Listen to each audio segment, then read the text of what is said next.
She said I don't spend time like I really should. She said she don't know me anymore.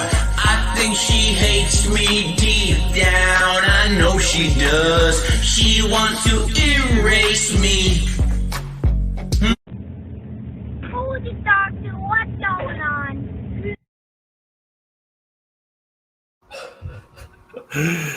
Good evening. It is Monday, July 19th. Connor, thanks for attempting to play us in, I guess. But it's basketball tonight. It is not paranormal. Although last night's show was amazing. For those of you who haven't seen it, I would suggest you check out Legit Paranormal from Sunday night. We had on the paranormal couple, probably the besides King and myself, the youngest people doing paranormal that we've run into, and probably, besides King and myself, the second best looking paranormal team, that you're going to find out there. But again, tonight is about basketball. We're going to recap Game 5. We're going to move into Game 6 and preview that one for you, which could decide the series. Unfortunately, tonight we're going to be without Coach TJ. Coach is actually in China at the moment. He's scouting a 14-year-old named Zhang Zhu. If you haven't seen her, you should take a look. She's 7'5". She just led her team to the under-15 national championships in China. Yes, 7'5", behind 42 points, 25 rebounds, and 6 blocks. Now, when I think of people that block a lot of shots, I always go to Brother Ray. And you know what, Brother Ray? I'm a little disappointed that she only blocked 6 shots. She's 7'5". The next closest kid was 2 feet shorter than her. So, have you seen any footage of this girl or no? Not yet, but I think I should check her out. I mean, oh, yeah. I think the NBA scout's going to have her on speed dial. For sure. Oh yeah. It's going to be. She's 7. Her father was a player on their national basketball team, was 7 feet. Her mother was also a national basketball player. She was 6'6". And this girl, supposedly she's still growing. 7'5", still growing at 14 years old. Amazing. King, what do you have you seen this girl? Have you seen this prospect? She may turn your whole vision of basketball around on us. I thought we were doing a basketball show. What's going on right now with this? What are you talking about? That's talking about a 7'5" girl that plays basketball at 14? Yeah, it's amazing. Amazing for what? What's it gonna do? She's probably going to end up in the whatever the most premier basketball league is for women as far as money goes. She'll probably end up there. Maybe it's WNBA. Maybe it's in a league I don't even know about. So we're excited about this girl's prospective future to be in the WNBA. That is to be excited about. Yeah, I feel like she's joining the Jets. Who cares? By the time she's done growing, she's probably going to be about 8 feet tall. She's not gonna be able to run. Her knees are gonna be shot by 17. That's what I'm more. Yeah, if you see her, she doesn't look like a beanpole. She looks like she's kind of a little bit. She got some meat on the bones already. So yeah, it's gonna be interesting. Anyway, so let me jump on that topic for a second. Hold on. I saw 2 videos where once it was Shaq proposing it to a WNBA player, and the second time it was gosh darn it, I can't remember who was another analyst, and they both said, "What do you think about lowering the rim?" What? Well, they use smaller balls. They have a shorter 3-point line. They were talking about making it 9.5, 9 feet maybe, so that people were dunking. So that when girls would drive, they would dunk. There'd be more dunking. And they both replied oh, so dunking, that's what basketball's all about, dunking? You think dunking's all about basketball? And in my head, I'm going, no, it's about bounce passes, chest passes, and a nice shot off the backboard. Yeah, it's about dunking. You know what I mean? Of course it is right now. Why don't they take that? Why don't they lower the rim to 9 and start dunking? We're not making fun of them by doing that. It's they shouldn't be playing on the same field, right? It would be awesome, I think. It would make speed the game up. It would be a lot more fun to watch. You don't think that? You don't agree with that, you guys? Not necessarily, because there's some women that could already dunk on 10 feet rims, and there's some that can play above it. So I don't think that would be. I don't know if that would be something I would dunk. You ever see a highlight clip of them dunking in any season? It's awful. They miss more dunks than they make. They miss dunks. Yeah, probably. That Griner girl, she gets it and she dunks it and acts like she just took off from the free throw line. That's embarrassing to me that you're just excited about the fact that you were able to get your hand. Go on. Anyway, this was supposed to be the quick intro. It's supposed to, kind of get everyone on board with this girl who's, the clips are kind of funny because she can dribble a little. She can catch decent footwork, a layup. Like, obviously rebounding is kind of a joke. And the best part of the clip, if you guys watch it, is the jump ball to start the game. Because the other girl actually is in the pose, like she's ready to launch. She's like ready, the whole thing. And taller girl just doesn't even move, just raises her hand, boop, and knock. But I like the spirit on the on the other girl. Better Anyway. or worse than Dave? Better or worse of a basketball player than Gentleman Dave? She's probably I would say worse at this point, but she's also only 14. Right. Look at Giannis. Giannis started at 13, so she's probably got a ways to go. Anyway, well, that was kind of I guess I'll have to apologize to everybody. That did not go exactly the way I thought it would go. I like Yeah, I liked every minute of it. Any final thoughts on on this phenom who the King doesn't appreciate? I just hope she take care of that navicular bone. Yeah. Just take care of that thing. Like, make sure you put both of them in bubble wrap. We don't want any Yao Ming crap. So hopefully she plays a long time, but take care of those navicular bones. Yep. All right. That said, gentlemen, we're going to move on to Game 5.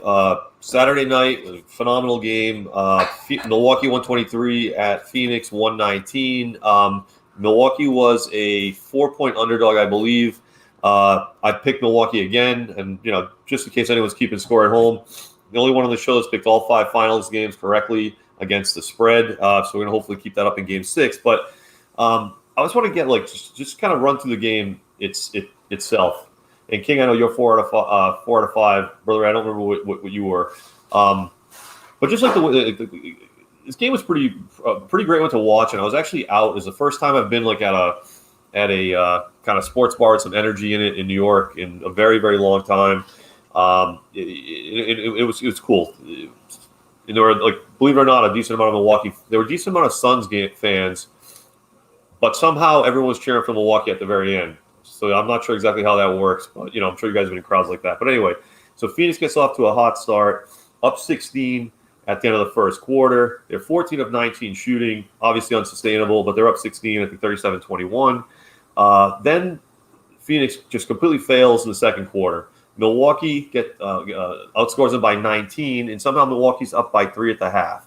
The big story of the second quarter is when Booker was on the bench for the first 6 minutes, Milwaukee outscored them by 13 points. So we'll talk about that in a little more detail. So now you're at the half. Milwaukee's up by 3 somehow. And then in the third quarter, Milwaukee expands the lead. They add another 7 to that. And I'd like to talk about Booker some more there because he scored 12 of Phoenix's first 14 points in the half. And they were down by 10 when that little bout was over. So now Milwaukee's up by 10 at the end of the third. They almost collapsed in the fourth. We're going to talk about their almost collapse, and then we'll talk about the play, the steal in the alley-oop. But just the flow of the game, I thought was really kind of amazing. I thought they gave a lot of credence to Milwaukee, kind of that they are tough and they can kind of come back from being down big on the road, and they can kind of finish it off, even though it's a little bit ugly. But I guess in terms of kind of overview, that's kind of how I saw it. So I guess, King, we'll start with you. Do you want to talk about that overall flow? Did I get anything wrong there? Or do you want to talk about any pieces of it, any details, any specific things you saw? Well, we can break it down by how it started to how it ended. So Phoenix came out and was playing like we keep saying this whole time. Phoenix is supposed to play, right? Bing, bing, bing. They get they're getting their shots off. But the caveat of that is they were getting shots off, right? I said before how I thought Milwaukee last game broke them. Like in my opinion, they broke them. They knew that they could beat them officially, and you could see that in the first, even though they were getting beat. If that makes any sense to you guys, even though Milwaukee was getting beat, I didn't feel like they were getting beat as much as they were just kind of backpedaling and trying to get themselves like dusted off and settled in. Does that make any sense? Yeah. But that's how I felt on their run. Whereas the other way, I just felt like they were grinding the Suns down for a win. That's how it started off, and that's how I felt. I don't know if Brother Ray has any opinions on that. Yeah, I mean, the way I look at it, it looked like Milwaukee played like a team. Like everybody knew their role, everybody had their function. Everybody sacrificed, made the extra pass, did their job. And Phoenix, when push came to shove, it was basically Booker just hauling up threes. And I think what I see with Booker right now, I'm a little worried, is I think he's taken that, Kobe's words a little bit too much to heart. He's not Kobe Bryant. He's going out there trying to play like he's Kobe Bryant and just taking over games. And he feels like he has to take over every game. And he's not Kobe Bryant, and they're not going to win if he keeps doing that. Giannis, unselfish. I mean, 6 assists, no-look passes, notes where everybody is on the court, willing to give up the ball to get the open shot. I'm not seeing that from Phoenix right now. It's a bunch of individuals. They're not playing team ball. Yeah, let's go. Go ahead, King. I don't blame Booker though. I don't blame Booker there, brother. Right? Like, maybe he is like Kobe in the sense of he's willing to keep shooting, because I blame Chris Paul. I mean, this is really bad for Chris Paul. I think this is his series where he was supposed to be the veteran point guard that guides this hot young team to a championship, right? And he has not seemed like he's been in control at all the last couple games. I mean, throws the ball away. He should be in Booker's ear. They should be communicating. The kid's shooting because he feels like he has to. There's a desperation on that team, brother. Right? No one is stepping up. Nobody on Phoenix is willing to step up and be that other guy who scores 20 or 30. Like, Paul had 21 and 11. Paul had 21 and 11. Ayton, what did Ayton have? Ayton had 20 points and 10 rebounds. Yeah, they got to get 30. Yeah.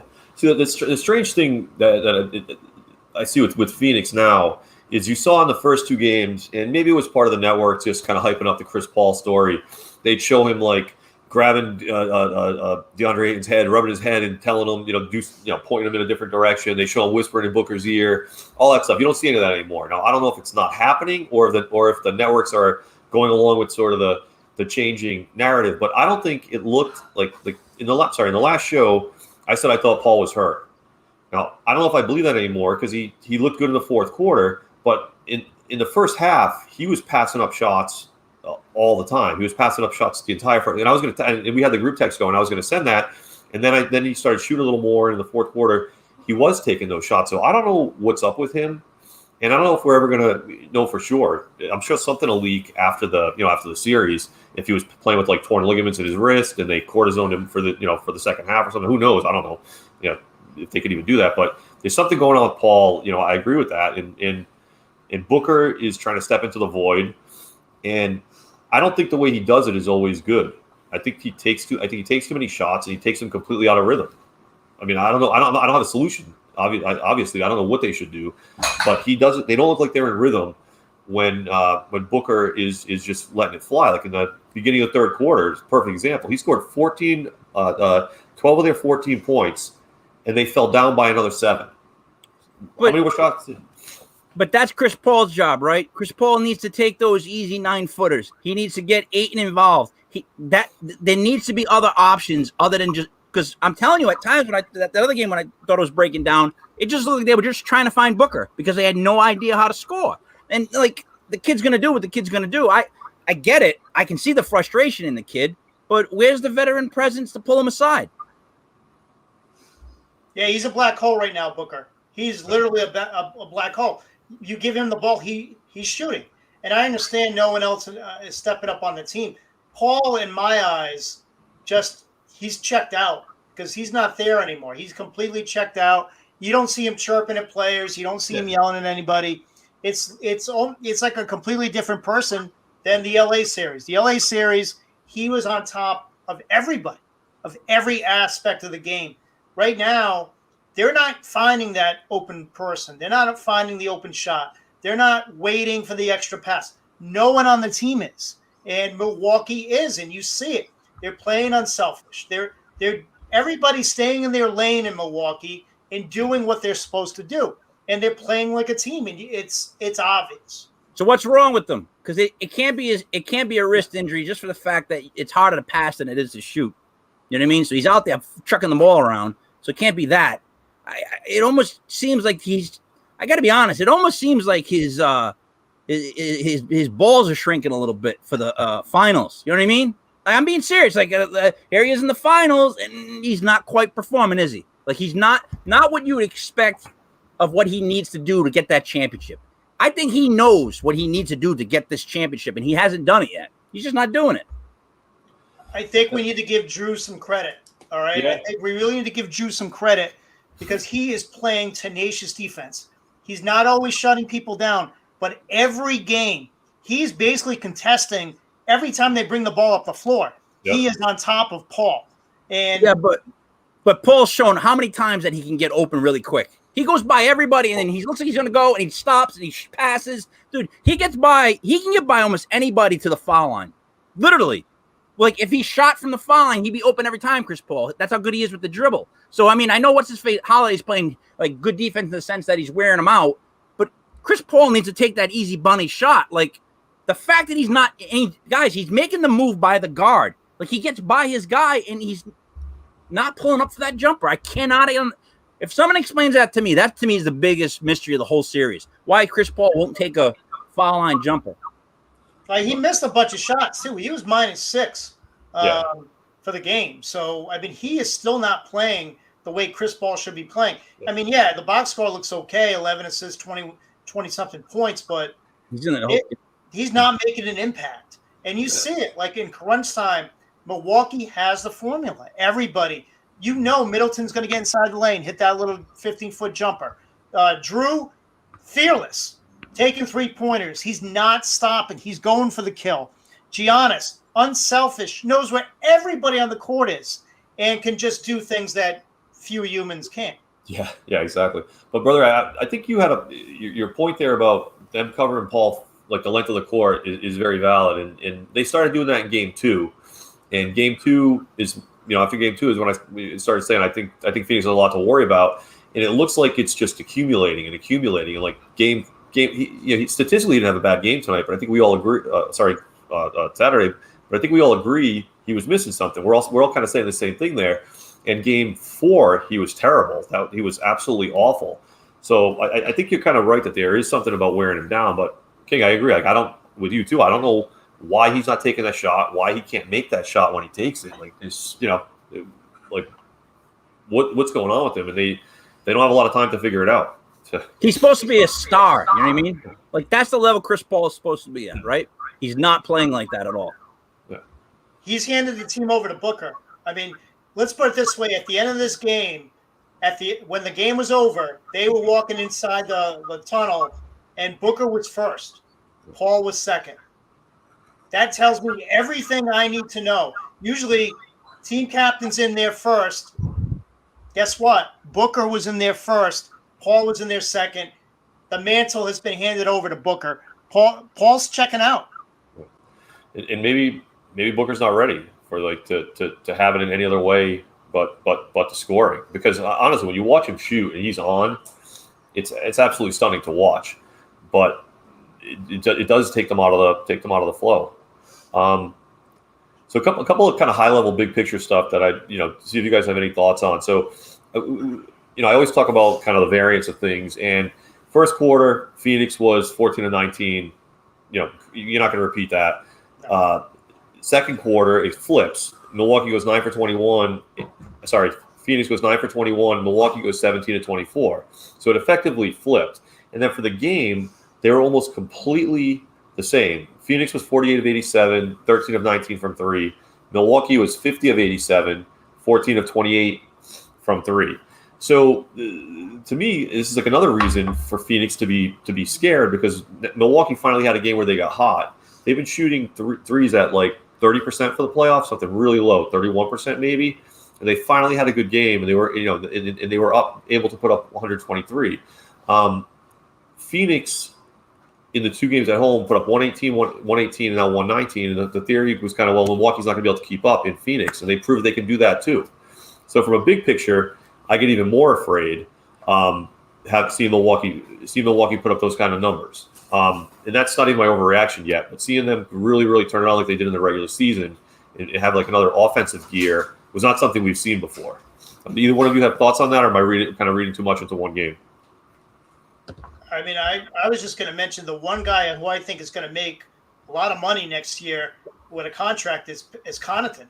I mean, 14.6 rebounds plus 10 again, another like really positive, productive night. And he just makes big plays. He gets big rebounds. He makes big shots, and they don't play him a lot. Like he doesn't get enough time. I think he's someone that he's definitely he's going to make himself some money next year. But yeah, I mean, the big three from Milwaukee have completely taken over this series compared to the big three for Phoenix. Like, I don't even think there is a big three right now for Phoenix because Paul he's not there. I mean, you look at what Middleton and Giannis have been doing the last, couple of games, and then you add in a spectacular performance by Drew. Just too much. Let me break this for you down like this. So Booker is the one superstar, Giannis is the other, right? Booker falls into the Luka type category, in my opinion. Like, can other guys play with them? Is that what it is? Like, is it hard to play with a guy that shoots that much right now? Like, you know what I mean? They're trying to find the right pieces to fit with these guys. They're young, they're talented, but they alone can't carry a team. Whereas Giannis is of like Embiid almost can be like that in the sense that they like to play with their whole team. They're like big guys that pass, that do all this stuff. They want to win, and they're willing to do the different stuff, and they'll work with anybody. They're willing to work with people. So that's a completely different other athlete, like I think, than like these other stars. Like, if you're going to want to shoot that much, it helps to be so gigantic that your arm can reach the rim from the free throw line. Like, you know what I mean? So, like, Booker shooting. It just feels like that little guy shoot, and then the big guy just goes dunk. You know what I'm trying to say? And again, like I said, I think it's harder to play with those guys. Those gotta shoot in volume guys, because they almost disrupt your offense. Like, you don't get a chance to really set up because they want to shoot it now, and it's like, we didn't even set up. We didn't even get down low before you released it. You know what I mean? Yeah. Does that make sense? Yeah, it makes complete sense. And there's a 14-year-old girl in China that can dunk from the foul line too. But you don't want to talk about her. But no, in all seriousness, what you just said, I completely agree with. And I was listening to a lot of post game, and one of the guys had a lot to say about this. Was Eddie Jordan had a ton to say, and he was his thing was like, don't complain about Booker shooting. The rest of you guys should basically play defense and set picks and all that stuff. But he's probably right. But this is the pros. This is the NBA pros. It's not like it's the three of us, TJ and Booker, and that's all. We're just going to stand around because we shouldn't be on the same court. Those guys are still NBA players, and they do have rhythm, and they do. And I think it affects it. I was kind of a little bit surprised to hear him say that. It's basically like you guys, your job is just to play defense and just watch Booker score. Is there any merit to that? No, not at all. I mean, look at the two superstars. Giannis shot 61% from the field, and Booker 51%. Like, that's the way it's going to be. Giannis, when he makes sound decisions, he's going to shoot 60%. That's tough. And that translates to the 32 points. It also translates to extra attention where he makes those no-look passes. I think Booker needs to pass the ball more. I mean, he's got to get easier baskets. 3 assists for a superstar in the finals is not enough. He needs more. And I know Paul is the assist guy, but guess what? You're going to throw that shit out the window now. You're in the finals, and you're going to win. So you're going to find the open guy. And he's not doing that right now, Booker. And that is why there should be no comparison to Kobe Bryant. Because when Kobe had Shaq, Kobe wasn't afraid to lob one up for the dunk to get everything going. When Kobe had Gasol, Kobe wasn't afraid to drive, not have the shot, but maybe hit Gasol with the bounce pass. Booker does not have that in his arsenal. He does not have that. It's shoot or nothing. Whereas the great ones, the Kobes, the Jordans, yeah, they were going to shoot or dunk on you, but they might make a pass at the last second and make you look really bad and have someone dunk. Booker doesn't do that. Giannis does. Yeah. Yep. And maybe Booker's just too young. He's just not. Maybe the moment's too big. Maybe it's going to. Maybe that's not his skill set. Yeah, could be that too. All right, so let's talk about the play. And just to kind of set the scene a little bit, I actually broke down all of the Milwaukee leads in the fourth quarter, and they had a 7-point lead with 4 minutes left. They had a 6-point lead with 2 minutes left, and they didn't score from 2:26 or 2:16 left in the game until 13 seconds left in the game. So they had a 4-point lead evaporate, a 6-point lead to a 4-point lead, or evaporate down to a 1-point lead, and they looked awful from 2:16 to 20 seconds left. They looked terrible. Their offense was a mess. They were afraid to shoot. I was getting really worried that they were going to give it back up. I actually started thinking, well, at least they'll cover. I was at the point where I'm thinking at least they'll cover. And then, they miss a shot. Booker has the ball. Drew rips it. Incredible lob to Giannis. And then they end up winning it that way. But it was a really, really kind of scary couple of minutes for Milwaukee. So I guess, Brother Ray, I want to go to you first because you had a couple of very kind of insightful things to say about that play. But I wanted to set it up a little bit because they were really in trouble. Like that there's no other way to put it. Yeah, and you're talking about the steal. I mean, the one thing I think this comes down to is trust, okay? Milwaukee, there is trust on that team. They trust people are going to hit a shot. If someone misses it, like, Drew missed a lot of shots in that final stanza, and they kept passing the ball to him. Or or he would keep shooting. Like, they trusted in the team concept. They didn't get they kept going to it. Whereas on the other side, Phoenix, they're not trusting enough to make that extra pass, to let the play develop, to see what the other team's doing and then act on it. But that steal by Drew, to me, just showed he went for it. He wasn't going to let him drive, put that little jumper on. He just went and grabbed it. And then to have the guts, he could have came down there, dribbled around, probably got fouled or tried to work the offense, and maybe they probably wouldn't have scored because they didn't shoot well in that final 2 minutes. But he waited. It opened up, and he lobbed it to Giannis. And you know what? It helps when you have a guy that can jump 20 feet in the air. I mean, he basically – Chris Paul tried to push him into the third row. Yeah. Chris Paul fouled him. I don't know how they didn't call that foul. But Chris Paul tried to knock him into the third row. He dunked the ball, and his head was on the other side of the backboard. Yep. Who else on planet Earth can do that? I don't know. I don't know who that is. Yeah. That's the point of confidence, though, right? Like, you're talking about being confident. Yeah, I'd be confident if I had him on my team. Like, there is a sense of calm that he brings to that team that is why they're beating Phoenix. And that's why Chris Paul, I keep thinking, is not doing his job because he's supposed to be their sense of calm, right? But the role players, if you want to call them that, on Milwaukee, are just playing. They seem so much better than the Phoenix ones. They just seem like when it comes down to it, they're gonna produce more.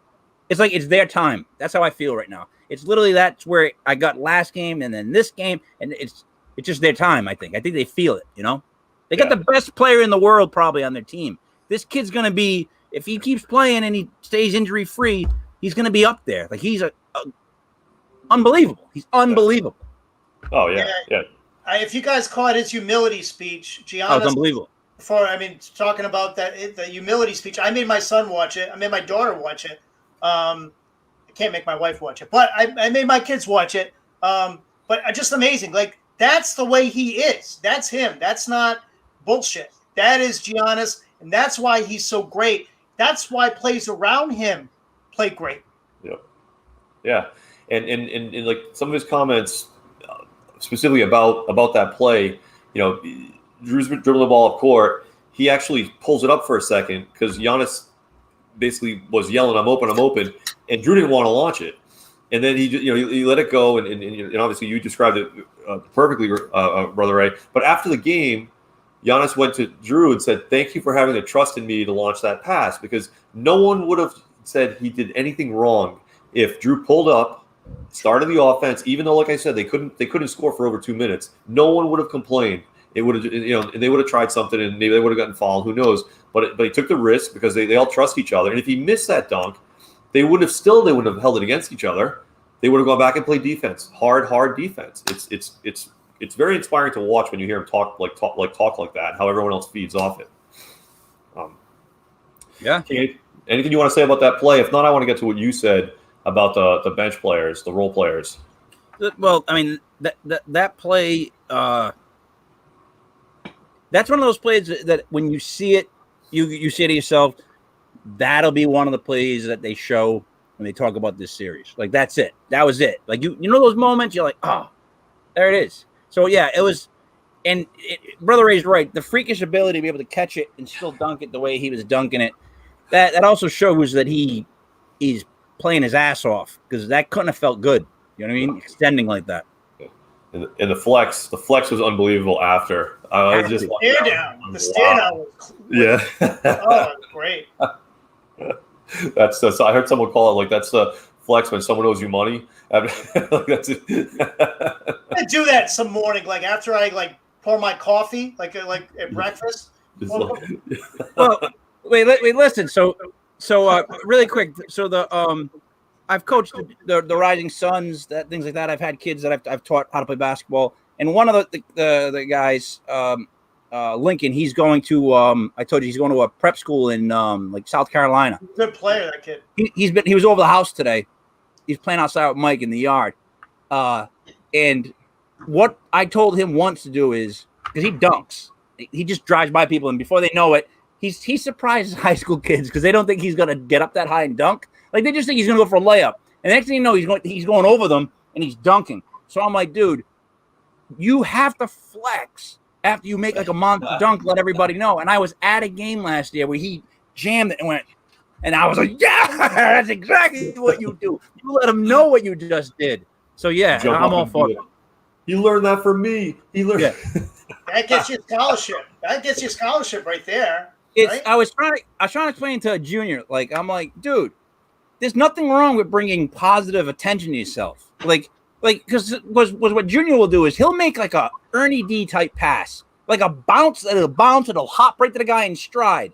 And nobody in the crowd really they don't get that part of it.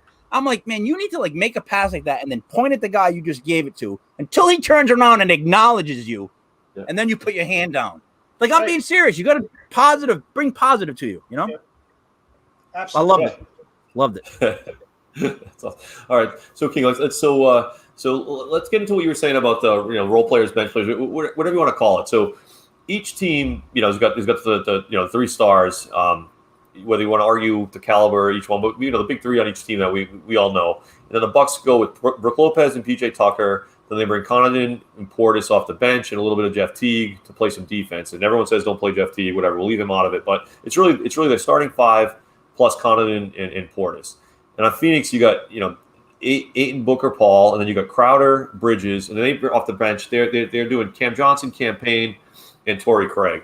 And like you guys said, like Connaughton's is probably in for a big contract. Portis every once in a while he's a maniac. He can put together a decent game. But like between those 2 and Brook Lopez and PJ Tucker, those 4 are kind of always rotating, and generally the big 3 is always on the court. And they can do different things with their lineups, which is really cool to watch. Because when Brook is out and you're running Portis, Bobby Portis is in, it's a little bit of a different offense. And when Connaughton's in, it's a very different offense. But on the Phoenix side, it's almost like they play the same no matter who's in, and they haven't cracked the code. And I was never a Cam Johnson fan. He had a couple of decent games.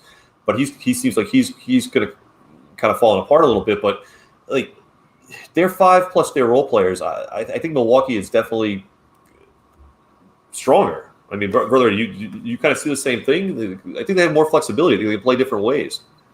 Well, I think the way Phoenix, the way they play is differently. They have a lot more shifts. Like if you were looking at it like with hockey, like they have the full 4 shifts. Whereas Milwaukee maybe has 2 shifts because their big 3, they're out there 40 minutes a game, every game. I do like some of the role players on Phoenix. I have to say, I like Cameron Johnson. He played 21 minutes, shot 66% from the field. He only had 6 points. Same thing with Cameron Payne. 14 minutes, 6 points. That's not going to get it done. Bridges had a decent game, 13 points, but I don't know. Like I think Payne and Johnson, they don't play him enough. Even Torrey Craig, I think has been productive when he's been in there, but again, he only played 9 minutes. So I think it's a case where Milwaukee, they have a role. It's a diminished role, for Connaughton, for Portis. Obviously, injuries affect that.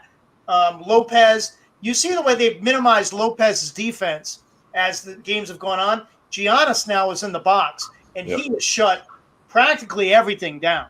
I mean, that's how good of a defender he is. You don't even notice it. He just shut down. But, I mean, I like some of those role players for Phoenix. I think Johnson and Payne, I think they have a lot of potential. I really do. They don't score enough. So here's just like the start off. Team USA is waiting for Middleton, Holiday, and Booker to get done with the series so they can come join up. Now think about that for a second, because it's Booker, and then it's Middleton and Holiday, right? Let's put that there for that to go to Team USA. On top of that, now when we look at the backup players, everybody on Milwaukee knows what's expected of them when they come in the game. They know what they're there for, what their role would be, and what they're needed for. Middleton's not in there to block shots. Like, they all know why they go in the game.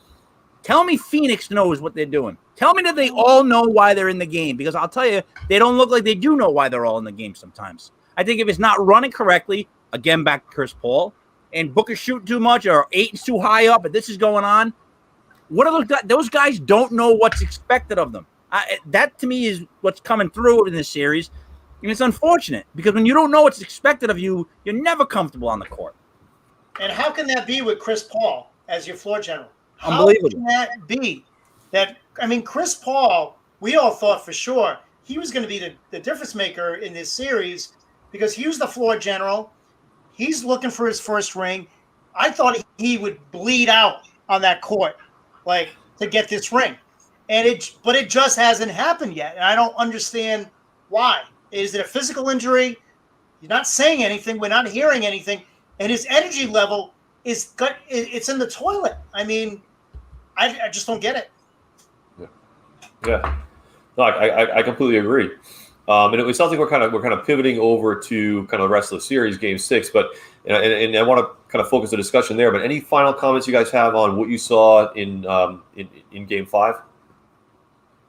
The other play I want to talk about is the tip. And, Oh, yeah. I mean, it just shows you just how unselfish he is. I mean, he completely front rims that free throw. Of course, he gets the rebound because he's Giannis. He could have grabbed that thing. He could have been really angry and let his ego come out and his pride, grab the rebound with two hands. He would have got fouled. He would have been back on the foul line. No. He knew. Yeah. All right, I got Middleton in back of me. He's a much better free throw shooter. Unselfish, taps the ball to him, knows where he is without even looking. To me, that's another unbelievable play. Unbelievable in that moment. Yep. I think Phoenix, that's a gut shot, that game. They did all that and still lost. So, they left that game oh, my God, we're going back to Milwaukee, down 3-2. We just lost 3 games in a row. You know what I mean? They're not – to me, I felt bad. You saw the wind kind of come completely out of the Suns. I'm worried about this game because I'm worried the Suns come out and just lay an egg and get out of there. You know what I mean? They just get crushed. That's what I'm worried about in this one game. Yeah, that very, very, very well could be. And I want to talk about the attitude, the philosophy, all that stuff. But brother, just acknowledging that play, you should read or listen to what Phoenix said about that shot. He missed it so poorly. The rebound came back almost on a line drive. They excuse everything. We weren't ready for it. Aiton's I couldn't have even reached it. All this stuff. And meanwhile, obviously, Giannis didn't even catch it. It was not even straight back, off to the side, and Middleton ran it down. It's kind of funny to listen to though. They're almost like he's such a bad free throw shooter. We couldn't rebound it, which is an excuse. Guys, bad teams make excuses. They're already starting to make excuses for why they're losing. Listen, so I posted a video to one of my social accounts. It was 20 minutes of game footage of Larry Bird. Somebody from the Boston area had 20 minutes of Nesson footage of him just playing, literally moving around and what he did. You got to see more than just the highlights. Because people keep saying he's not that great. Of course he's great. He's unbelievable. Yeah. I wrote about how he was like an artist. If you watch him play, they did shooting and then hustling. And the hustling was incredible. The tip passes, the falling down. Like I was saying that if you couldn't hand check, Bird played today and you couldn't hand check him, you couldn't bump him, and you let Larry shoot open. I was trying to explain, like, they keep saying that, like, Steph Curry is a great shooter, maybe one of the best, because his muscle memory is perfect. Like, he just shoots exactly the same wherever he is. It's unbelievable, like a gym rat. But Larry had that dagger touch that, like, it didn't matter. And, like, he had that whole swagger of being able to tell you, and he was never afraid to shoot the last shot. And, like, guys like that, like Giannis, are the ones that win championships. Do you know what I mean? And then the Dominique Wilkins guys that are really good, they can't quite get the other part of the game down. They end up being really good for the things they do, but never win a championship. Yep. And that's what it kind of seems like. Bird was clearly the best shooter I ever saw. In fact, I love the Pat Riley quote about they were asking him about great shooters, and he said, if the game was on the line, I would pass it to Jordan. If my life depended on it, I would give it to Bird. That's all you need to know. That's the truth right there. I mean, Steph is great, but I have never seen anyone like Larry Bird. I mean, I hated him because I was a Sixer fan, but I respected him, and he would just put the dagger in your heart. There was no one like him. No. Unbelievable. He scored 60. He would score 60 a game and make it look easy. From the way he shot, like the 3-pointers back then, like he was bombing it up. Bird would just, it's unbelievable. It's just like the rules were so much different. He got hammered. I mean, have you ever seen like Steph all bloody? No, like Bird's all bloody, broken face. He's punching Lambert. How many fist fights has Steph really been into? Like Bird's on the ground getting being punched, get choked by Irving. Boxing holding him for the punch. Like, he played such a hard style that I feel like if he played today, they would arrest him. You know what I mean? Like after one game, because he'd have 60 points, like 15 boards, but everybody be beat up. You can't do that here. We don't do that here. But and King, when you started this discussion, is true. It's like everything else, but like over time, like the legend is starting to erode, and I don't really know why. You know, with him, I don't really get it. But it seems like to me, as a Laker fan, it's hard to say this, but as I go through time, it seems like he goes ahead of Magic more and more and more, because Magic really could not shoot. Like when it came down to it, Magic could do everything, but his biggest issue was shooting, right? Whereas Bird could do everything. He could pass, he could dribble. His crossover the step back was incredible. He's like one of the first. I'm just saying, like, as it goes on, I think he gets better, his stats, his rebounding, everything he did for a team like that. The best mental acumen for basketball that you could ever have. I mean, he could outthink you. He would psych you out. Oh, intimidated you.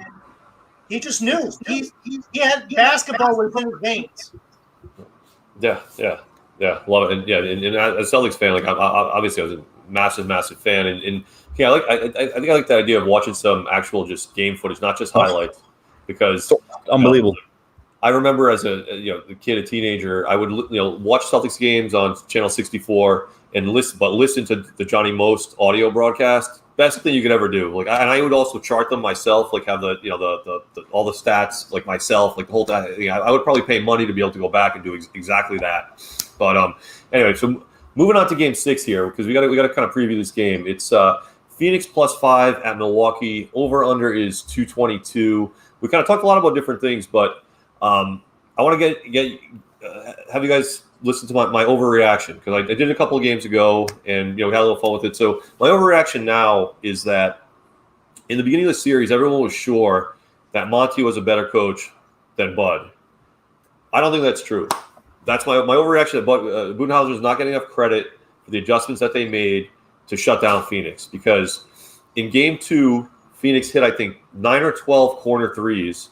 They have not hit that many, or even attempted. They have not attempted as many from Game 3 onwards as they hit in Game 2. That's number one. Number two, covering Paul length of the court. I think that's had a definite effect. In number three, the fact that DeAndre Ayton, he's still scoring. Not as like Game 1, it looked so easy, and maybe you can attribute that to Paul with the lobs.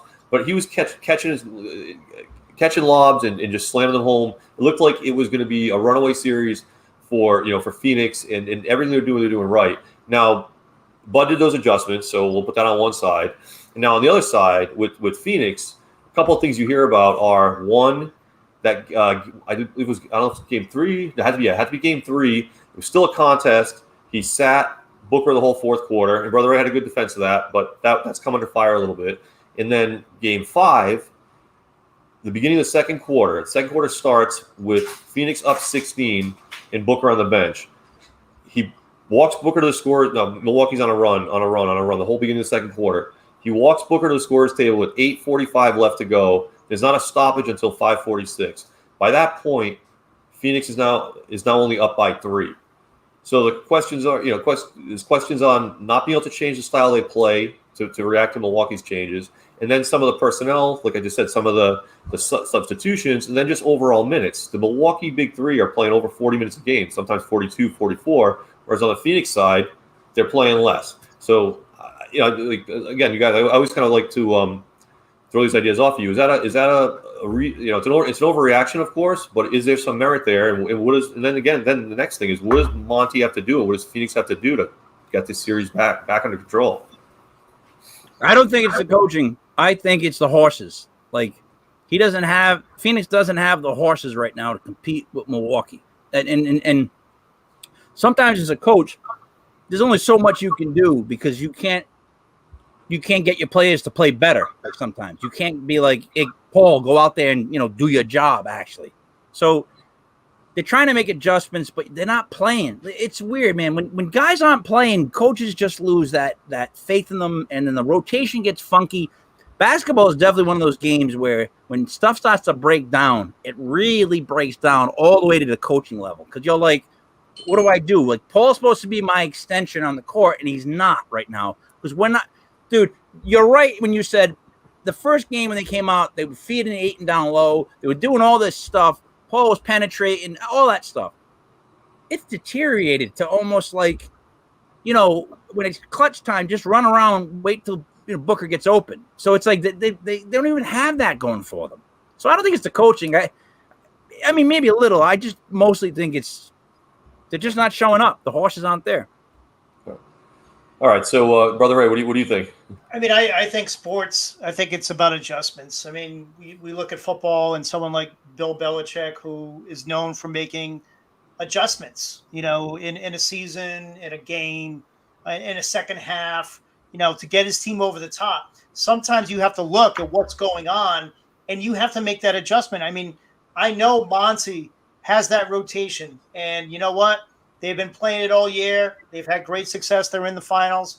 But, I mean, if I'm him and I'm coming out this next game, I'm walking up to those big three, Paul, Booker, and Ayton, and saying, guys, I'm not taking you off the goddamn floor until you tell me you need a breather.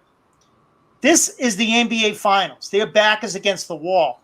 You're going to have your best players on the floor, because Milwaukee will. Milwaukee will. Those guys, their three, will be playing 40 minutes. So if you want Booker to play 10 less minutes than their best player, if you want your best player to play 10 less minutes than their best player, you're putting yourself at a disadvantage. That's right out of the chute. So I think adjustment has to be made. Milwaukee has made great adjustments, but as King Michael said, they have the horses. Well, Ayton's getting easy baskets in the paint. All right, we'll slide Giannis over there. Forget about that. That's gone. Oh, Chris Paul is getting to where he wants on the floor. We're going to have Drew beat his ass all the way down the floor, so that we're going to take, all the strength out of his legs. He's not going to want to go in the fourth. And that's what they've done. You do have to have the horses, but you also have the will. And Monty needs to have the will and realize, hey, guys, I'm not going to let you down by sticking to this thing that's not working. You guys are playing 40 minutes until I have to drag you off the court. Right. See, my problem is, I think out of all the sports, the NBA is the least coaching. Like, matters the least. Even college basketball matters more. I just feel like the pros, when you hit the pros, it's 5 guys on the court. There's not a lot of coaching that gets involved sometimes with the big superstars, right? It's managing egos, it's stuff like that. But you really need to have leaders on the court also. So Chris Paul has to be helping his head coach, and he's not. You know what I mean? He's just not. So it's making the coach look bad. Your point guard, your quarterback looks awful, makes the coach look awful. Your point guard looks awful in a game like this where he's not running the offense correctly, everything correctly. It makes you look awful as a coach. Of all the sports, I always felt like NBA was the least influenced by the coach. So probably the least in-game tactical. Yes. Okay. Yes. So all right. So now I want to comment on something that you both said. First, we're going to go do a little history. Before the series started, I think all of us thought Phoenix was going to win. Or I'm pretty sure all of us thought Phoenix was going to win. Now, the horses haven't changed. And now we're saying they don't have the horses. So something changed, and maybe we seem to be breaking it down to Chris Paul. Is it fair to say that it's not the seventh or eighth player on Milwaukee versus the seventh or eighth on Phoenix? It's that he impacts everything, right? And that's something Coach brought up, where you can't necessarily blame Ayton. Ayton's not a shot creator. So if he's not getting a lob or he's not getting a pass, you're not going to pass to him on the block and watch him, to do some Kevin McHale move. It's not going to happen. So I guess, and I'm thinking out loud as we go through this. So we say they don't have the horses. It's more like Chris Paul has his sort of collapse has impacted all the other horses. Yeah, but they also don't seem like to have that other guy that's going to be like a Drew or a Middleton or somebody like that might just score 27 points. They got Chris Paul, I guess he got 21 the other night. That's just probably from osmosis. And then Booker, who scores a ton. And then what? You know what I mean? And then what? So, yeah, it is his fault. If we're going to be completely honest and you want a headline, this series is Chris Paul's fault. Chris Paul is blowing his chance at a championship. We're all watching him underplay. That's an awful thing to be said about you, but it's true. When this series is over, it's going to be that he didn't look right. He didn't play hard. He underplayed. And to have that go down with you is something.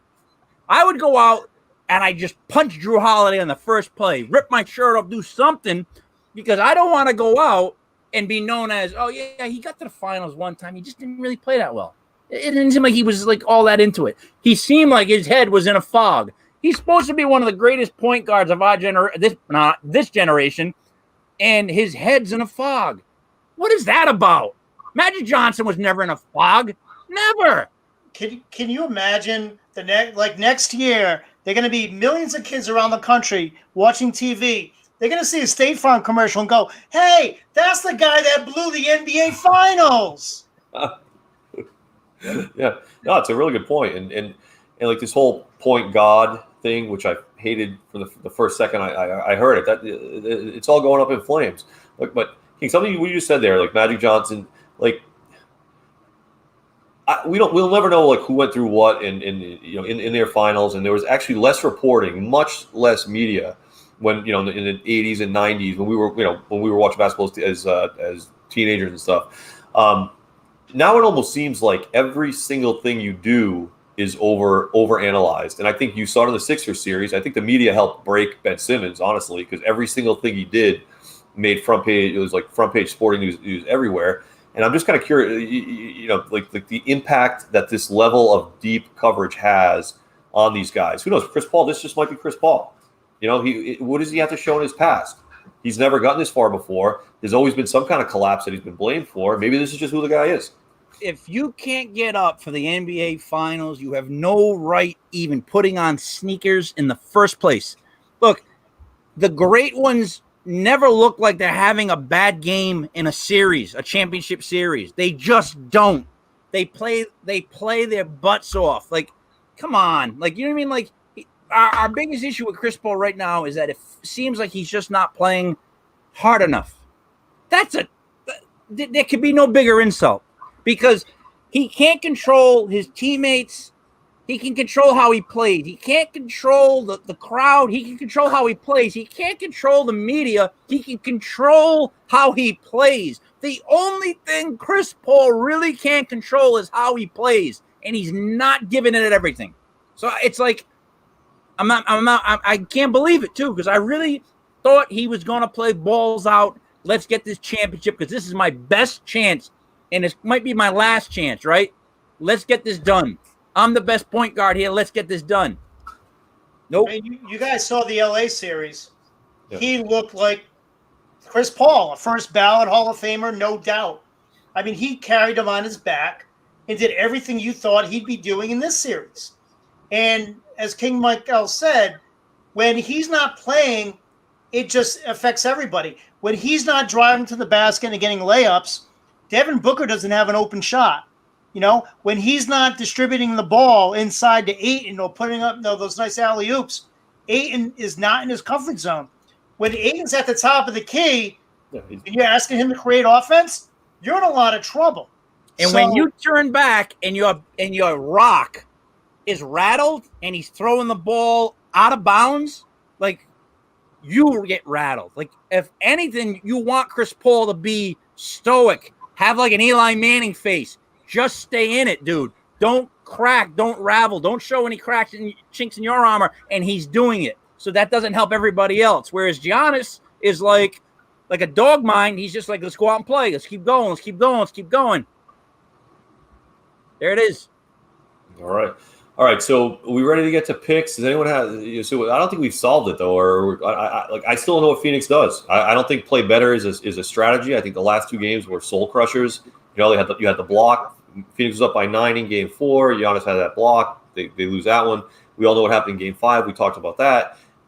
You know, do they have it left? Do they have anything left in the tank? Is there anything they can do, or do they just have to rely on Paul to execute better and that's it? He needs to have 2 Hall of Fame games. Why can't he do that? He's a Hall of Famer, right? Give us 2 Hall of Fame games. I don't want to hear about how Paul's never been like that in the past. It doesn't matter. Go out there, drop 40. Wrap this game up. Like, wrap these games up. Play 2 Hall of Fame games. That's not asking too much. All right, so we got Brother Ray, which I agree with Brother Ray on. Play Booker, 8, and Paul until they drop. And King, I like your thing on the philosophy, the approach of the whole thing. You almost sound like Giannis before. To keep it in the moment. All you can control is how you play, and you need to come out and play a Hall of Fame game. Don't worry about the outcome. Yeah. All right. So all that said, Phoenix +5 over under 222. Brother Ray, where are you placing your wager? I'll tell you what. Phoenix, best road team in the NBA this year, correct? Yep. They came out hot. They were up by 16. Chris Paul is the first ballot Hall of Famer. Regardless of what happens in the series, it will hurt his legacy if he goes out like a lamb, like he's playing right now. I have to think that's not going to happen in this game. I have to think that it's not going to happen. And their coach, Monty, I mean, we're kind of hitting him right now, but he's been even-keeled all year. He's not excitable. Nothing affects him. He's kind of like McMillan, focus on the task at hand. I don't know. I mean, they very well could come out and win this game. They are getting 5 points. There's a part of me that says take the 5, and if they lose, it's only going to be by like 2 or 3. But it's tough when Milwaukee is playing as well as they are right now, and Giannis is as confident as he is right now. I saw a video when he was walking off the floor. He's walking toward the bus, and he's like to the Milwaukee crowd fans, he's like, I don't ever do this, but we need you guys to be loud next game. And I'm like, now that's a tough place to play as it is. The home team, I mean, has won pretty much almost all of these games except the last game. Yeah. I don't see how they could be beat. All right. I have to go Milwaukee. I have to. So you go Milwaukee -5. All right, King, where are you with your wager? Well, so I'll tell you what. I don't like the 5. I like 4. Like, that's the number that I always feel comfortable with in the series. However, like I said a couple games back, I just feel like they're done. I feel like they broke them. I feel like Milwaukee knows they can win. And I think going into this game, there could be a hurricane. Like, I think if Paul doesn't get out and get things done early, and even if it's like close by halftime, I think Phoenix is all done. Like, Phoenix needs to lump them up quick and get some sort of, like, make them play from behind. You know what I mean? Get the whole download of Giannis out of there. But it's like you're kind of right. Like, see, the thing is, maybe Chris Paul isn't a lion. Maybe he's more of a lamb. There's different types. There's two different types of people. You know what I mean? Some people aren't like that. But there is a saying that sometimes to be the lamb, you got to be the lion. You know what I mean? So if he wants to be whoever he is, he's still got to come out and be an alpha dog for this game and drop a ton of points. Like, I hate to keep, riding him on this, but it's like, dude, you got to come out and drop a ton of points, and it's not happening because, getting in Milwaukee with that crowd and just having him down low, that presence of Giannis down low, it's just, out of all the things that could happen from both sides offensively, it's him. That's by far the biggest threat, weapon, just greatest thing out there, even defensively. Like, he's just the best player. So if he's just the best player and we start talking about all the other players around them, and we're saying how Milwaukee's got a better, like, to me, I think better bench, better background, it's easy to go with Milwaukee right now. Like, if you just read the tea leaves, they're going to lump them up. This is going to be a championship right here, Game 6 for the Milwaukee Bucks. All right, you going to lay the 5? Yes. All right, cool. And I want the over on the 222. Yeah. Okay. Yeah, I'm gonna go with Milwaukee. You guys did a good. There's not much I can add there. The only thing I will say is just I don't think Milwaukee wants to get back on a plane and go to Phoenix. I don't think they want to do that. I think they have a chance if they can somehow get out front early. I think you'll see the life just drain out of the Suns. But I don't think I don't think the opposite is true. I think if Phoenix gets up, I think Milwaukee will not stop fighting. 5 is a big number. I wish it were. If it were 3.5, I'd probably, as M1 would say, I'd probably, bet my house on it. But 5 is a big number. But I'll probably still lay it. If I see it at 4.5, I'd be much happier. But as of now, I'll go Milwaukee -5, and I will. I'll take the under on it. So I'll go under 222. Brother, you didn't say over under. You have any thoughts on that? Yeah, I'd probably stick with the under. Okay. All right, cool. So we got we're all Milwaukee, and King is over. Brother Ray and I are under. All right, we're at the hour mark, but if you guys have about 5 minutes, I think we got to touch on international basketball. I mean, I think I think it would be a disservice to Team USA if we didn't talk about kind of what they're up to now, and just to get everyone caught up. I'm sorry, I can't say this without laughing. Okay, so Bradley Beal is out. Protocols, he's out completely. Kevin Love is out because he can't play basketball. Levine is in the protocol, so he has not flown to Tokyo with the other 6 guys. It's not the rest of the team, the other 6 guys. And then they're waiting on to replace Beal and Love. They got Keldon Johnson, who honestly I don't know who that is. I put a question mark next to his name. I honestly don't know who that is. And JaVale McGee. So they lost Beal and Love and replaced them with Keldon Johnson and JaVale McGee. What, Brother Ray? What do you think of those 2 personnel moves so far? Man, talk about tomato cans. I mean, I know that's a boxing reference, but guys, they're a bunch of tomato cans. King Michael had a great post over the weekend about what's going on with USA basketball and how it's not the same anymore. But these European teams, that's not going to do it. McGee and Johnson are not going to do it against these teams. Back in '86 or whatever, whenever the Dream Team, you could do that. You could pull out a bunch of scrubs, a bunch of tomato cans, and go out there and win a gold medal. You're not going to be able to do that this time around. It's not going to happen. These teams have gotten better. You see all the players in the league now. Giannis, one of them. I mean, Luka, arguably the 2 best players in the league. So, I mean, you can't do that anymore. And like I think you alluded to, King, and what I said is no one really cares anymore. Yeah. That's the biggest thing. Nobody cares. Yeah. Fans, coaches, players, nobody cares anymore. These players do not care about this. They're doing this because they have to and they can put it on their resume. They could care about getting a gold medal. Could care. And just for the record, shame on you, USA. Shame on you that we can't send our best players to represent us. That our best players do not want to play for us. Like, name another country that's like that. I mean, look, LeBron, where was he born? You know what I mean? Like, all all those guys that are playing on Brooklyn, where do they come from? All of them? Where were they born? Harden and what's the guy that can dribble? Kyrie? Like, where are they all from? And why are they not playing? Right? Why are they all AD? Why are they all not playing? King. They don't want anything to do with it. Come on, King. You're not going to miss the red carpet event for Space Jam for international basketball. Come on, we can do that. I'm glad that you led into that, because if I can give a 20-second movie review, that wait. You saw it? Oh, God, yeah. It's on HBO Max. It's on HBO Max. It was shocked. Absolutely horrendous. Awful. Like, first of all, you even if you're a kid, you know where the story's going. Second of all, I don't like how they handled it. Third of all, he can't act if his life depended on it. He is so stiff, and his voice is like this. Hey, Don. Hey, son. Hey, I gotta go play basketball and save the world. Save him. I gotta save my son playing basketball. And he's like, Dom, get open.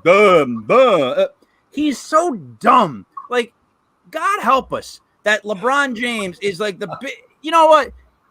He got to make a movie with Bugs Bunny, and he was the dumbest character out of the group. Like, I'm talking, there's Sylvester the Cat, there's Tweety, who's stupid, Foghorn Leghorn. Son, you built too low, son, went over your head.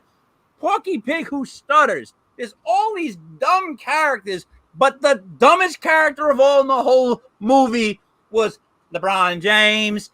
He is god-awful of an actor, right? And he's so egotistical. You could see it in the way he just is. He exudes this kind of like, he has the most punch me mug I've ever seen in my life. This movie, I read that a guy from Detroit, one of the Detroit papers, wrote that they're horrified that they can never unsee what they saw. That was their review. He is like, Michael Jordan is such a better actor than LeBron James. Michael Jordan could probably be in the Titanic. He could probably do like Reservoir Dogs. I'm being serious.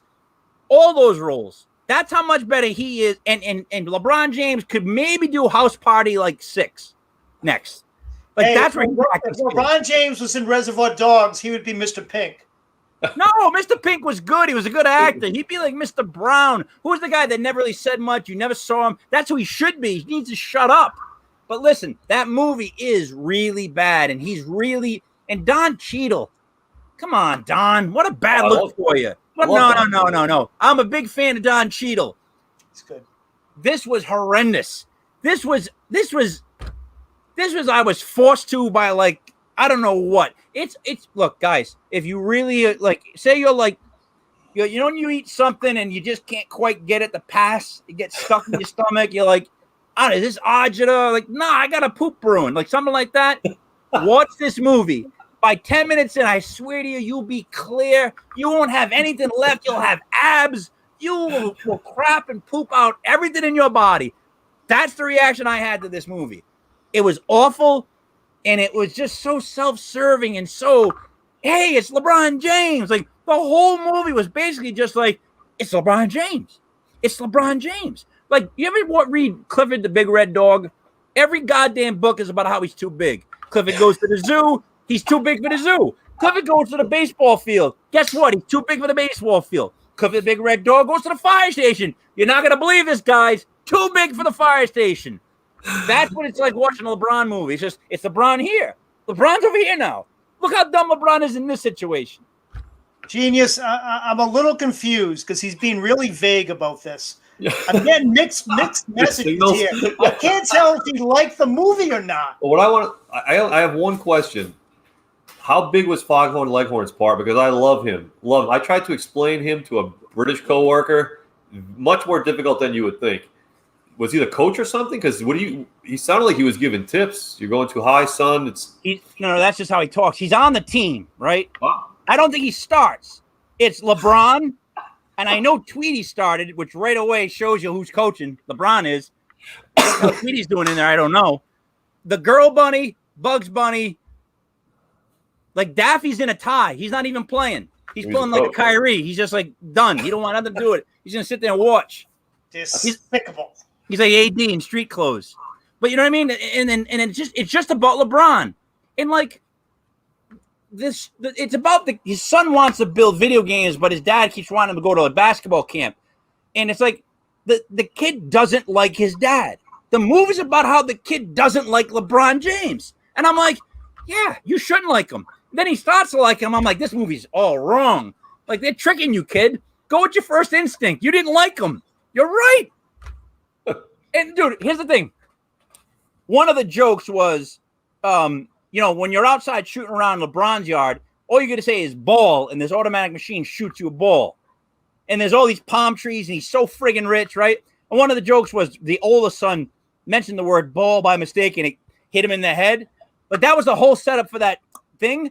But all it made me feel like was it went from showing back in the day LeBron shooting in like the neighborhood, whatever, and then his kids shooting in this like palace, this like handmade court. It was like, I'm not gonna back a guy right away that shows how rich he is. I don't give a shit about him.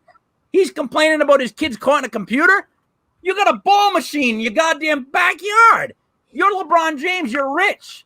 I don't care about you. I have no sympathy for you. How can I feel any kind of emotion for you other than just like, ugh? Ugh. So, Brother Ray and I'll try to figure out your true thoughts on the movie. But one question I want answered is, did you watch it alone? All right. I didn't finish the movie, if I'm being completely honest. So you don't know if they won? I don't. You know what? I'm gonna make a big guess and say that something happened where LeBron got back together with his son, and they saw the specialness in each other. Like LeBron saw what made his son special, and that's where their relationship got better. I'm just taking a wild guess. I didn't see the end of it, but I think it went something like that. And I'm pretty sure LeBron's gonna win because you can't have LeBron lose. I don't think LeBron would ever. He's like Godzilla versus King Kong. LeBron would make sure that he was the one coming out of the water. He's not gonna lose. So I didn't see the ending. I got so upset with the movie that it's like when you like listen to music that's like, and you're like, it's not music. Like, that's how I felt about that movie. Like, this isn't Space Jam. Not even close. Did LeBron at any point take like flop or fall and rub his eyes? Did he pull anything, any phantom injuries during the game? You know what? I don't know. He might have. Like, he wasn't a good dad. Like, the messed up thing is that he just was a bad dad. Like, that's what he was. That's who he was playing, a bad dad. Like, the wife's always telling him, and the wife is that girl, the tough girl from The Walking Dead, I think. No, it wasn't Walking Dead. No. It was Orange is the New Black. She was the small one that got beat up. Anyways, she plays the wife. No, the other girl, the lesbian one that got the shorter one. She's a great actress. I forget her name. Asian blonde. No, man, no. She played the LeBron's wife, and even she didn't seem to like him. She was like, you're not listening to your son. He doesn't want to go. And LeBron's like, he's going to basketball camp. He's like, no, Dad, I'm going to this like EC3 whatever geek camp. And he's like, no, you ain't, son. You're going to basketball camp. And the other thing was, you got to learn what I taught you. Dribble, dribble in, dribble under, step back, shoot. Like, that's what you're teaching your kid? To dribble, back step, shoot? Really, LeBron? You should be teaching him to go forward towards the rim and get the and one. That's what's wrong with you, LeBron. You're teaching your kid how to shoot a forward, back up. It's an awful premise. Horrible movie. God awful movie. I hated it. I hated the fact that I got to watch it. How about that? You still haven't answered the question. Did you watch it alone? So was this basically, I'm getting to? Was this your decision? I watched it by myself. I wasn't forced. I was sober. And I got to be honest, I was just really upset, and I had to stop watching the movie because I had to take a dump. Did you have a noose over your head, hanging from like the ceilings? Yeah. While you were watching this? Here's what happened. So the movie got done. I got up. I just beat the shit out of my dog because I was so upset. I went in my room, the kids' room. I slapped them around. I went down the hall for my wife. I strangled her like that. I took a gigantic dump. That was done. And then I went and visited Ma, and I gave her a couple of just to be nice. Hey, you paintbrushed Mom? Yeah, it's a little. It was just maybe 4 tops. It's just how I was feeling after watching that movie. Wow. All right. I can see the FCC complaints now, genius. Yeah. We'll be feeling those all day tomorrow. I have a special box for those, Brother Ray. So, You guys need to watch that movie and tell me what you think. Yeah, well, no, I'm sorry. But for anyone else who does want to, apparently it's on HBO Plus. It's also HBO Max. HBO Max. Sorry, it might be in theaters. I don't know. I can't believe you actually watched it. I'm shocked, absolutely shocked. Well, it was there. Like I'm pulling up HBO Max. You know, I was either gonna watch Friends or I was gonna watch The Wire. You know, I've been following those two, and then then Bing Bang Boom. There's LeBron standing there. I'm like, I got to see what Dum Dum's doing, and I start watching it, and I'm like, they hate him. It's fantastic. I was hooked at first, Kev, because the first part of the movie is about how they hate him and he's such a horrible person. I'm like, this is in my alley. Yeah. Once he started playing the role of the good guy, I'm like, this is ridiculous. This is a bad movie. I can't even buy into this movie. So it was like a docudrama. Like started off as a documentary about how he really is. I thought it was a documentary at first. I'll be honest. And then it turned out to be an actual like kids movie, and I'm like, nope. Because not even in the kids' movie is LeBron a good guy. Who played his son? The kids. It's, you know what? Some kid I've never seen, and some kid that I feel really bad because he's got to live with this. He's got to live with this, kid. Like you got to live with the fact that you were in this movie and your role was as LeBron's son. No. All right. I think Brother Ray, as probably the most experienced film person on this podcast, are you going to take King's advice and watch this, or are you going to kind of maybe just absolutely not? I mean, if I have HBO Max on and I go by The Wire, know I'm watching Stringer Bell. I'm not watching LeBron James. I'm watching Stringer Bell. Yeah. I'll wait for LeBron. No, thank you. It made me want to cancel HBO Max, and I'm not the one paying for it. So you flip through The Wire, The Sopranos, Treme. I could probably think of a couple others, and you're like, "Wow, Space Jam 2's up here." King Kong versus Godzilla. You know what it is? They bought the main page. The minute you go on there, HBO Max, all you see is LeBron's big dumb face holding a basketball, and of course, it's the girl bunny. Like, I'm so sick of that crap. Like, you got to make it the girl bunny? Really? Really? Really? Bugs friggin' Bunny. Bugs Bunny. How many years has Bugs put in to be upstaged by a girl? That's disgusting. They make a girl version of you and she becomes more popular on the team. And she's better. They make her get out of here. I'm talking Friz Freeling is rolling right now. He's rolling. He is. He really is. He really is. Was the female Bugs Bunny 7'5"? No, but here's a funny thing. It wouldn't have made a difference. All right. I think this is about as far as we can take this. Anyone got like one last joke to stretch it a little further? If not, we're 18 minutes over. We hit I don't know how international basketball went there. But anyway, so we're waiting. We got Kendall Johnson and JaVale McGee coming in. We got reinforcements, Middleton, Holiday, and Booker. Once at least one of those three is heartbroken, they'll all be getting on a plane and fly to Tokyo together, which I don't understand. All three are going to be exhausted, and at least one's going to be heartbroken, possibly two, and they're going to fly to Tokyo and not have practiced once with the team, and that's the cavalry kind of coming in over the hill. I don't know. It doesn't make any sense. Hey, how do you make your wife scream during sex? You call her up. Wow. All right. We're going to wrap it up. We're going to wrap it up here. King, thank you for that movie review. I appreciate it. It was a little wishy-washy, Brother Ray, a little ambivalent for parts of it. I'll try next time to be more to the point. Yeah. I'm trying to get my lawyer on the phone right now. Yeah. I think it's probably wise that the legit legal counsel actually sits next to me during this show, and most of the time they're trying to mute Mike, but it doesn't really work. Anyway, Brother Ray, any final thoughts? Yeah, looking forward to Game 6 again. I'm really happy with both these teams. You know, like I'm just glad this is the series that we have.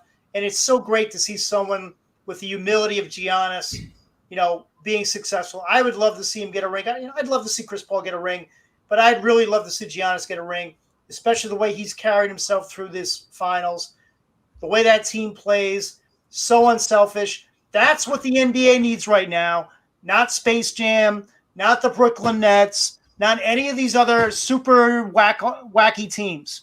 That's what they need. They need more Milwaukee, and I hope Stern's happy with it. King, final thoughts.